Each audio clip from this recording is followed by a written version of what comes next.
I'm going to talk about work and energy. First, the idea of work. Suppose I have a box and I apply a force to that box, so I move it through some distance, some displacement x. So I move the box from here to this final position over here. In order to do that, I say this force did some work on that box. And we say that work, in this case, is the product of the force times the displacement. The force is in newtons, the displacement is in meters, and a newton times a meter is a new unit that we need called a joule, J-O-U-L-E, named after James Prescott Joule, and we give it the symbol capital J. So the unit of work is a joule. So if this is simply 10 newtons and this is 2 meters, then this is 10 newtons times 2 meters is 20 joules of work was done on that box. Now, suppose this box had a force on it that was acting at some angle like this, some angle theta, and there's a force F like that, but we still drag the box along this surface like this. We still move it through some distance, 2 meters. Only the component of the force in the direction of the displacement actually does any work on the box. So there's this component of force this way, F cosine theta, and that's the only component that actually did any of the moving of the box along the floor or along whatever surface this is. So in this case, we would say the work is F cosine theta times this displacement x, or it might just look a little tidier if we wrote it as just Fx cosine theta, and that is going to be our definition of work. That work is defined to be Fx cosine theta, but the reason it's Fx cosine theta is this F cosine theta is the only component of the force that can move an object in the direction of some displacement x, like that. So let's look at an example of this. Let's let this, I'll just draw another one here.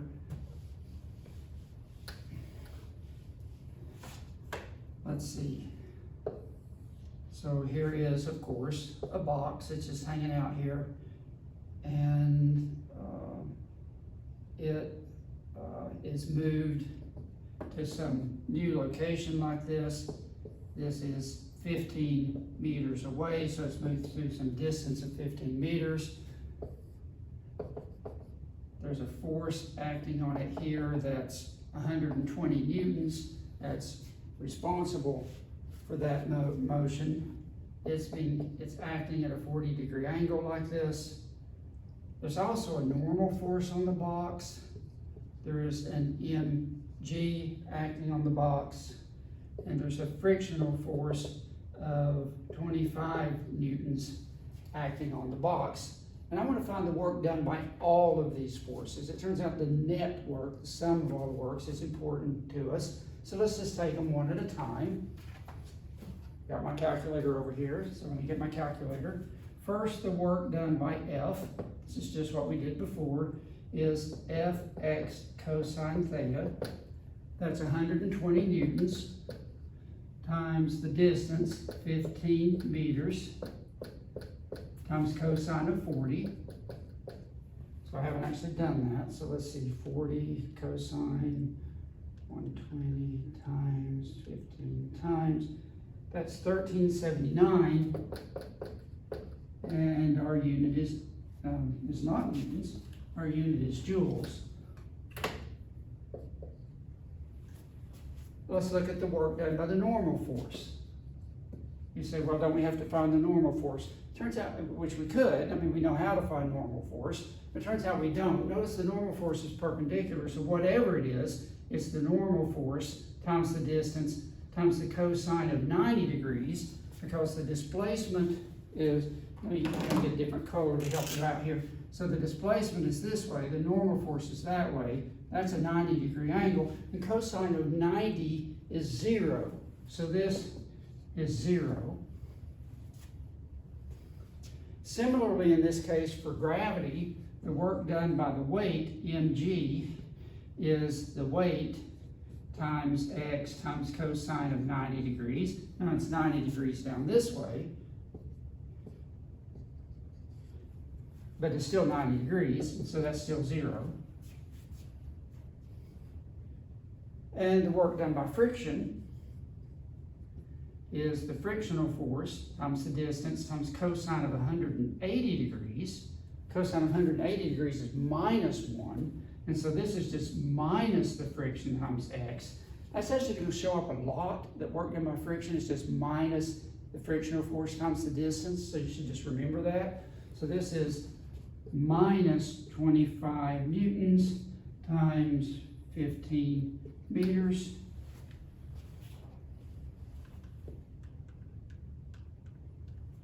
.375, but it's minus 375 joules. And the net work, W net, is the sum. Remember, net means sum in physics. It's the sum of all of these. So it's 1379 joules plus 0 joules plus 0 joules minus 375 joules. So 1379, 375, it's 1,004. I don't really have that many significant digits, but I'll write it anyway. 1,004 joules. So that's the net work that was done by all of these forces on the box. Why on earth would we care? It's actually surprisingly important. So let me start showing you why we would care about this thing called work.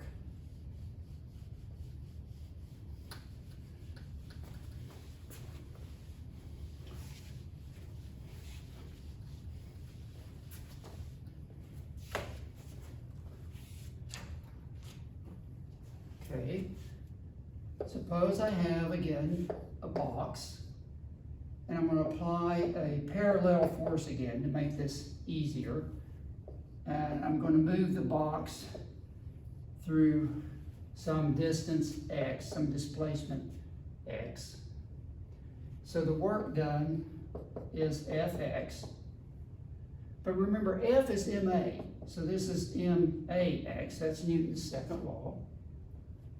But I also remember from my uniform acceleration equations that if I start with some v naught here and end with some v over here, that v squared is v naught squared plus 2ax, assuming that x of 0 is 0. So this means this ax is v squared minus v naught squared over 2. So I can plug this in up here, and I get work. So I'm going to do it down here. Work is m times ax, which is this stuff, v squared minus v naught squared over 2. Or I can write that nice and tidy as this 2 is a half times mv squared minus a half times mv squared. So this is 1/2 mv squared minus 1/2 mv sub 0 squared. If I think of v as v final and this as v initial, then I can write this quite tidily as the work done is 1/2 mv final squared minus 1/2 mv initial squared. And while I've only derived this for this one force F, this turns out to always be true if this work is the net work.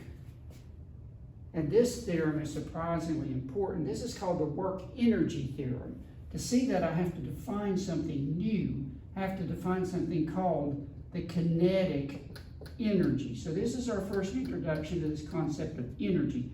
Kinetic energy, which we sometimes just call Ke, is defined to be 1/2 mv squared, and that is the energy associated with motion of an object.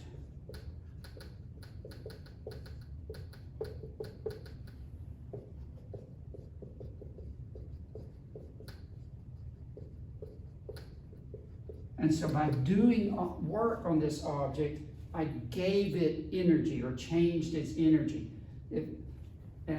This theorem, this is called the work energy theorem, says net work is 1/2 mv final minus 1/2 mv final squared minus 1/2 mv initial squared is the change in this concept called, not just concept, this kinetic energy. So this is the work energy theorem.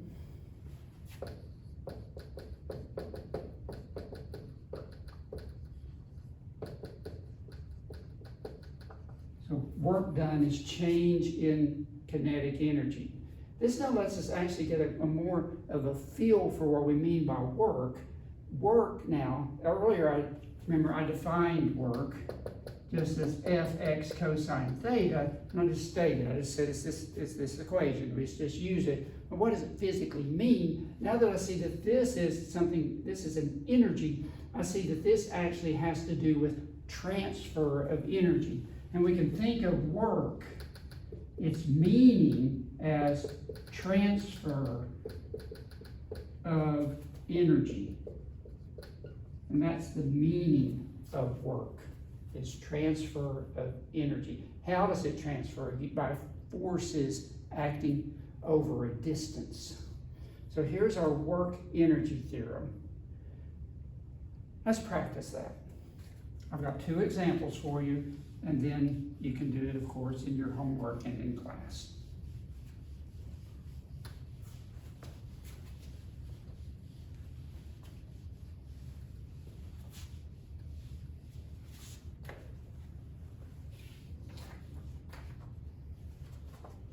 So here's just a straightforward example. I've cleverly named it example 1. So I've just got a box. It's a 10 kilogram box. I apply a 10 Newton force to it. There's a 2 Newton frictional force. And by applying this force, I move the box through 5 meters. But it's also going to speed up. If I keep applying this force, it's going to accelerate. The work done by F, and then notice this is just parallel, I don't have any angles here. The work done by F is just Fx, cosine of 0, which is 1, is just 10 newtons times 5 meters is 50 joules. The work done by little f, the friction, we call that the label, that's little f, is just minus Fx, is minus 2 newtons times 5 meters, is minus 10 joules.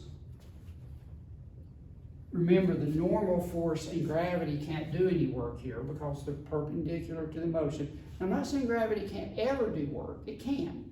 Now when I drop something, gravity does work. Something slides down a ramp, gravity does work. But here, where gravity is acting this way, but the displacement is perpendicular to it, gravity doesn't do work. So gravity doesn't do any work done by gravity is 0 here. Work done by the normal force is 0 here. That's not necessarily always true. So the net work is the sum of these is 40 joules. Now I can find how fast this is going in the beginning. Let's assume initially the velocity is 0, and suppose we want to know the final velocity. It's not 0, it's just what I want to know. Now we could use the uniform acceleration equations, but we're going to learn that energy is a very powerful way of thinking about this. So we know that the work net is changing kinetic energy. That's 1/2 mv final squared minus 1/2 mv initial. Initial squared. V initial I said was 0. I just chose that. So this says work net is this. This says V final, algebraically, is 2 work net over m square root, just did the algebra. So this is 2 times 40 joules over the 10 kilograms of my box, square root, and I did that already. That's 2.83 meters per second.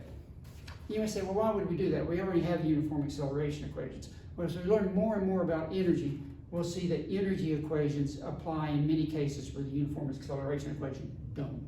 It's actually a very, very powerful principle, more powerful than those equations. Let me do another example.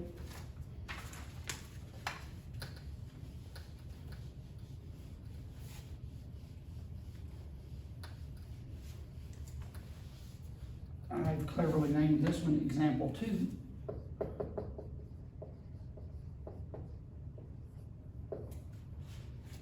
And of course I have a box, and it's initially moving.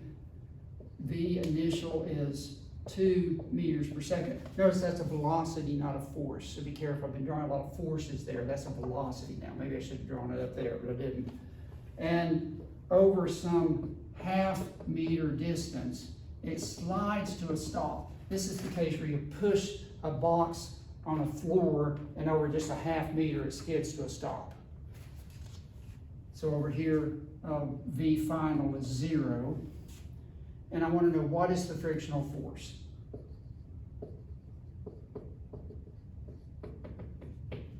What is F? Okay, well, the frictional force will be back this way, and I want to use the work energy theorem to do it. So I can find the net work. Work net is change in kinetic energy is 1/2 mv final squared minus 1/2 mv initial. That was initial squared. V final is 0. Oh, I need to know the mass of the box. It's a 10 kilogram box. This is minus 1/2, 10 kilograms. V initial is 2 meters a second squared. I think I forgot to tell you kinetic energy also has units of joules. It has the same units as work. It has to. I mean, the units have to match. So 2 squared is 4 times 10 is 40 over 2 is 20. So this is minus 20 joules. But I also know friction is the only thing doing work on here. The only forces are the normal force, gravity, and friction. These can't do any work in this configuration. So the net work is the same as the work done by friction, but the work done by friction is minus Fx. So that has to equal this minus 20 joules. So therefore the frictional force is minus the work done by friction over x. In this case, that work done by friction is the same as the net work. So that's minus 20 joules over half meter. 20 over a half is 40. So this is 40 newtons. And that's my frictional force. And I never had to use F equals ma. Part of the value of the work energy theorem is often, though not always, when you use energy concepts, sometimes things that would have taken vectors sometimes don't need vectors. All right, well, of course, as always, you'll have homework, you'll have in class, and I'll see you soon.